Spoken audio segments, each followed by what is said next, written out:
Thierry Boulet, j'ai 37 ans, agriculteur sur la commune de Prin-des-Rançons, dans le sud de Sèvres, sur une ferme qui fait 155 hectares, conduit en agriculture de conservation des sols et avec un troupeau d'une quarantaine de vaches en race partenaise en sélection.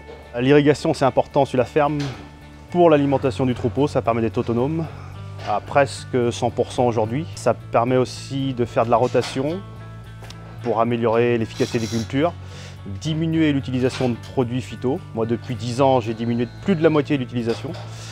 Et ça m'a permis aussi d'avoir accès à des contrats, donc type contrat de semences, dont semences de soja, qui est une filière qui est en développement en France pour pallier à l'importation du soja de l'étranger.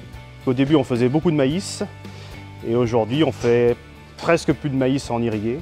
Il y a 10 ans, on faisait 55 hectares de maïs sur la ferme. Et aujourd'hui, on n'en fait plus que 15. Au profit d'autres cultures type luzerne, soja. Et puis automatiquement, on fait toujours attention à notre consommation d'eau. Les réserves d'eau sont importantes parce que ça va nous permettre de pouvoir utiliser notre eau comme on le souhaite.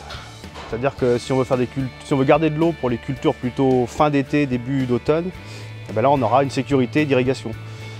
Ça va pouvoir aussi nous amener des contrats spécifiques de type légumes de plein champ. Donc ça amène une sécurité et puis peut-être un revenu supplémentaire pour l'exploitation.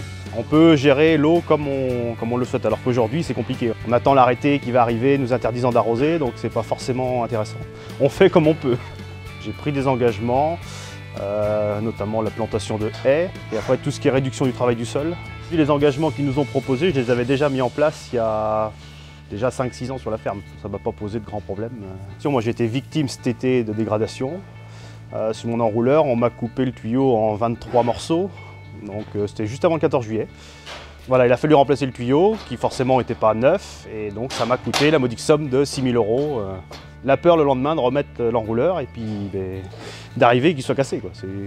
Puis on ne sait pas comment va être l'été, et puis les autres étés, si quelqu'un va nous détruire le matériel, si on va s'attaquer aux fermes, si on va s'attaquer aux personnes même, parce qu'on peut en être rendu là aussi.